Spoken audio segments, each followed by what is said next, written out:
Salvete linguae latinae discentes. Olá, caríssimos e caríssimas estudantes de latim.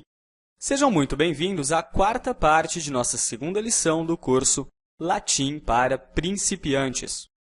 No vídeo anterior, apresentamos o segundo elemento que podemos encontrar em uma oração, o objeto direto.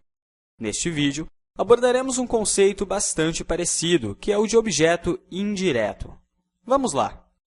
Vimos em nosso último encontro que verbo transitivo é todo aquele que necessita de algum complemento, denominado objeto, que torne claro o sentido da oração.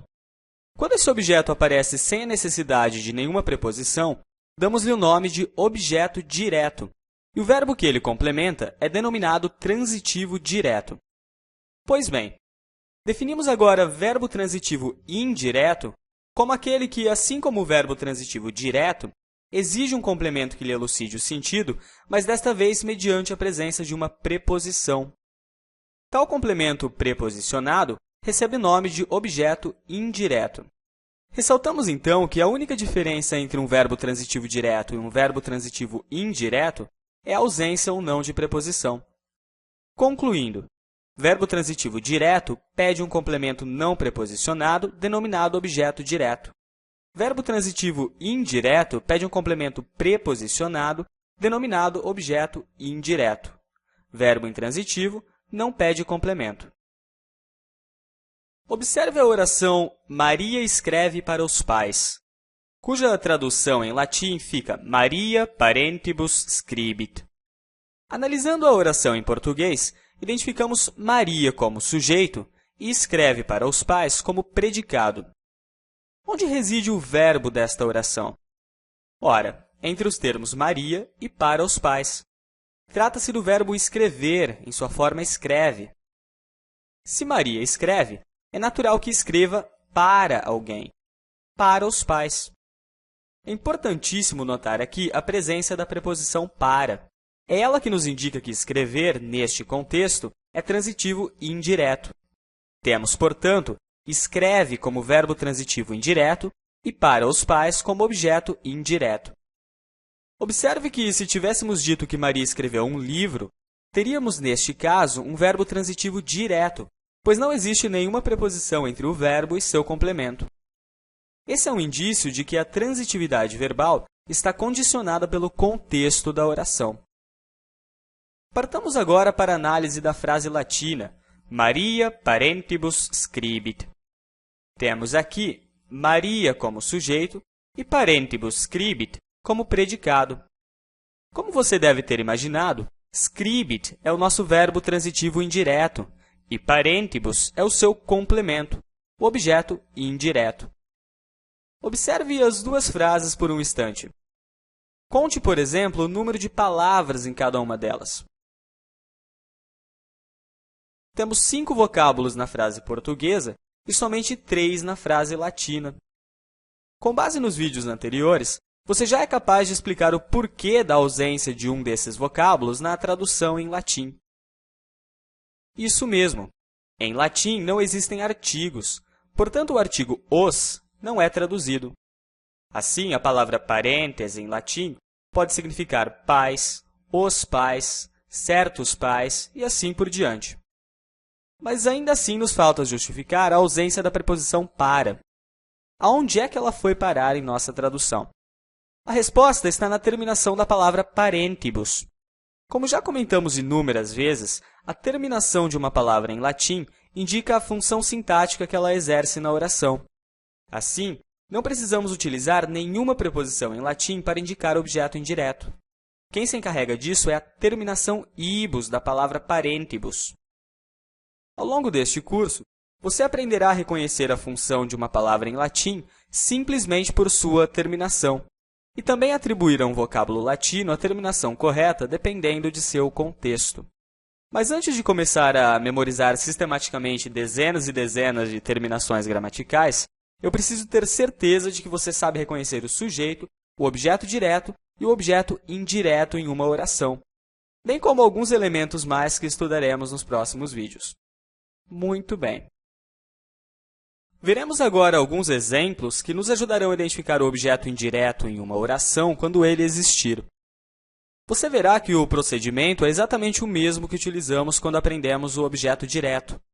A única diferença é que teremos agora a presença de alguma preposição, seja ela qual for. Vamos lá. Os alunos precisam de um dicionário. Ora, quem precisa, precisa de alguma coisa. De que é que os alunos precisam? De um dicionário. A preposição de indica, portanto, que o verbo precisar é transitivo indireto e que de um dicionário é seu objeto indireto. Você deve obedecer a seus pais. Quem obedece, obedece a alguém. A preposição é fundamental. A quem é que você deve obedecer? A seus pais.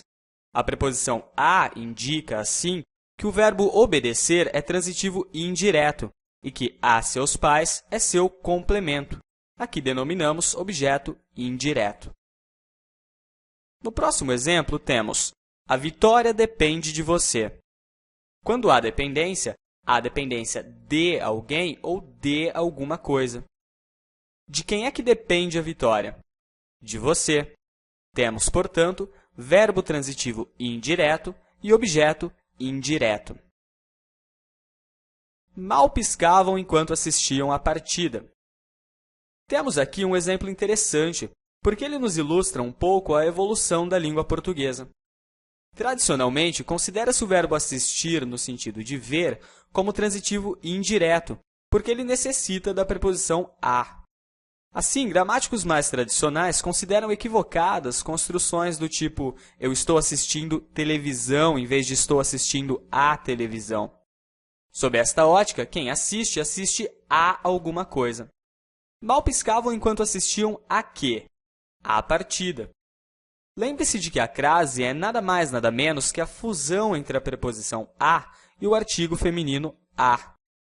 Como temos objeto preposicionado, dizemos que o verbo assistir é transitivo indireto. A partida será, neste caso, nosso objeto indireto. Hoje, gramáticas modernas já aceitam o verbo assistir, no sentido de ver, como transitivo direto, ou seja, defendem que você pode assistir um jogo em vez de assistir a um jogo, ok? Muito bem. O quinto exemplo nos diz, não consigo pensar em outra coisa. Ora, quem pensa, pensa ou em alguém ou em alguma coisa. Em que é que eu não consigo pensar? Em outra coisa. A preposição em nos diz que o verbo pensar é transitivo indireto e que em outra coisa é o seu complemento, objeto indireto. As crianças não gostam de brócolis. Quem gosta, gosta de alguém ou de alguma coisa. De que é que as crianças não gostam? De brócolis. Preposição de, verbo transitivo indireto, objeto indireto. Bastante simples, não é verdade? Nos vídeos anteriores, associamos os dois elementos já estudados a dois termos gramaticais que ainda estamos por definir. Dizemos que nominativo é o caso do sujeito e que acusativo é o caso do objeto direto. Pois bem, não seria de surpreender se eu lhe dissesse que o objeto indireto também possui um caso em latim. Esse caso recebe o nome de dativo. Para se lembrar da relação entre os dois, pense no verbo dar. Quando dizemos que Paulo deu flores para Maria, fica fácil lembrar do nome dativo e de sua relação com o objeto indireto. Mais uma vez, as noções de caso ficarão perfeitamente claras quando findarmos esta segunda lição. Até lá, peço a você um pouquinho de confiança e muita dedicação no sentido de memorizar as associações que fizemos até aqui, tudo bem? Terminamos aqui o quarto vídeo de nossa segunda lição. No próximo vídeo, falaremos dos verbos bitransitivos, também conhecidos como transitivos diretos e indiretos. Não deixe de postar um comentário para expressar suas dúvidas, críticas, sugestões ou até mesmo elogios. Caso prefira, não hesite em enviar um e-mail para augusto.alexmarcelo@gmail.com. Tentarei responder a todos o mais brevemente possível. Walete!